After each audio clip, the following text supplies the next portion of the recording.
Nataka ni shukuru Mungu kwa ajili yenu. Amjambo, asalamu alaykum, asifiwe Yesu. Mbarikiwa asubuhi ya leo. Nyote karibu katika Dr. Wilson Suluhisho Swahili Channel. Naitwa Dr. Wilson Tayo na nashukuru Mungu kwa ajili yenu. Leo nataka kuongea nanyi kuhusu vile unaweza kukuza biashara ukitumia pilipili ya algeta na ukitumia bitter kola. Algeta na bitter kola. Bitter kola sana sana hauwezi kuipata kwa kazi nzuri sana za maendeleo. Manake uwezo wake mwingi wa kiroho unafanya kazi katika masuala ya kupigana maadui. Iwapo kuna vitu ambavyo havikuendei vizuri katika biashara yako, una ofisi ambao unafanya mikakati yako ya kibiashara na haikuendei vizuri, una biashara ambayo una run direct kutoka kwa duka au kwa supermarket au biashara aina yoyote, lakini mwanangu hauoni kitu kikifanyika, unashangaa utafanya namna gani? Bitter kola itakusaidia. Algeta pepe, pilipili ya algeta itakusaidia. Unaweza kutumia hizi vitu kivipi? Chukua mbegu 21 kutoka kwa pilipili ya algeta. Pilipili ya algeta inakaa hivi. Mnaiona wanangu, inafanana hivi. Hii ndio pilipili ya algeta. Mbegu ziko ndani kama zaidi ya 500. Uwezo wa kusaidia pakubwa. Hakikisha imezikwa masiku 21. Ikisha siku 21 ina uwezo wa kukusaidia pakubwa katika masuala ya kiroho. Sasa chukua mbegu 21 kutoka hapa, alafu chukue bitter kola 1 ambao niko nazo, lakini mahali ninatolea video bahati mbaya sijazibeba hapa. Moja inatosha. Usibambue ile ngozi yake ya juu ya bitter kola, itabidi uweke pamoja, utafune hivyo zikiwa zote pamoja. Utatafuna lakini usimeze. Sasa uchukue maji kwa glass ikiwa imejaa maji ambayo yananyweka masafi. Usimame kwa mlango wa duka lako au ofisi yako. Uanze maombi ya kukataa nguvu zote ambazo zinazuia biashara zinafanya, mauzo yanaenda chini, watu hawaji kwa biashara, unapoteza hela nyingi katika hiyo biashara.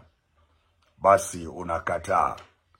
Haitakuwa hivyo kuanzia sasa tunapoelekea Disemba.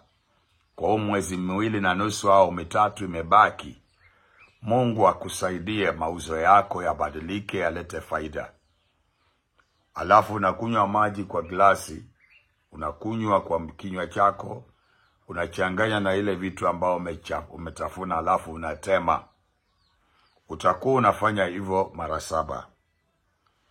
Mwanangu, ukifanya hivyo hakikisha umefanya mara 7, na mara ya 7 maji yameisha kwa glass na vile vitu ulitafuna vimetemwa vyote nje kwa kinywa chako, hakuna chochote. Basi baada ya hapo anza kuzungumza vile unataka iende. Ni kama unaombea biashara, unatamka maneno ambayo unataka yafanyike pale. Ukishamaliza hivyo, mngojee Mungu uone mabadiliko makubwa sana kwa biashara yako. Hili ni zoezi ambalo linaweza fanywa mara 1, mara 2, mara 3, na pia unaweza amua ukilifanya mpaka uone mabadiliko. Kuna maadui wengine wana vichwa ngumu, hawezi kusikia ombi moja, mpaka upige mara 3, wengine upige mara 7 ndio waweze kuinama. Na waomba muweze kuelewa ni masuala ya kiroho. Kuna watu Tanzania na Uganda na wapi ambao mnakuja kwangu niwafanyia huduma, na kuna wale ambao mnalipa huduma kwa ajili ya kufanyiwa. Ninapokupatia maagizo na mwelekeo wa huduma yako vile inatakana iende, kama hautachukua nafasi ufanye vile nimekuambia, alafu jambo lile lisiende sawa, wacha kunilaumu, usinilaumu mimi. Ujue tu kwamba nilipokuambia nilikuwa nimeona kiroho na nilikuwa nimeshajua.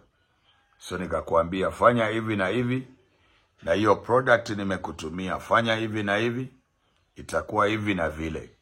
Mungu akusaidie, ujue vile utasaidika. Basi wewe ukikosa kufanya vile nimekuambia, unaweza kosa kupata ile matokeo ambao tumetaka. Niambie tu ulikosea, ukufanya vile nilikuambia, alafu nitakuja nikuelekeze tena. Badala ya kupiga simu nyingi, na maana mimi siko hapa kwa kupokea simu yako peke yako. Nikishaongea na wewe kwa siku moja, basi kuna watu wengi wanapiga simu. Niurudi kwangu niambie. Na alafu wengine huwa hamjui kwamba ukipiga simu mara moja siwezi kupata. Piga kila wakati mpaka vile nitafika. Wacha kunilaumu, unataka una huduma na mimi huwa si hudumii mtu mmoja bwana. Alafu nimejaa mambo mengi. Nafanya hili, nafanya huko. Mara niko Mombasa, niko wapi, niko Nairobi, niko Busia, niko sehemu nyingi, Kakamega, Kitale, Eldoret, Nanyuki, Rwanda, Burundi, Tanzania, Mbeya, Nigeria, Ghana, wapi, kila maeneo bwana. Sasa wewe shika pesa, sio unanipigia, wengine unanipigia niko Nigeria na una namba yangu Nigeria. Sasa unapiga hii ya Kenya. Iwapo nimeenda na hii namba ya Kenya Nigeria na iko connected, ukipiga itaingia. Lakini siwezi shika kwa sababu nikishika hela zangu zitaenda zote. So ni vizuri unatuma tu message. Alafu mambo ya kupiga na kuniongelesha shida katika masikio siwezi kushika. Tuma kwa maandishi au message, itanisaidia kukumbuka na kufuatilia rahisi. Mungu akubariki. Thank you.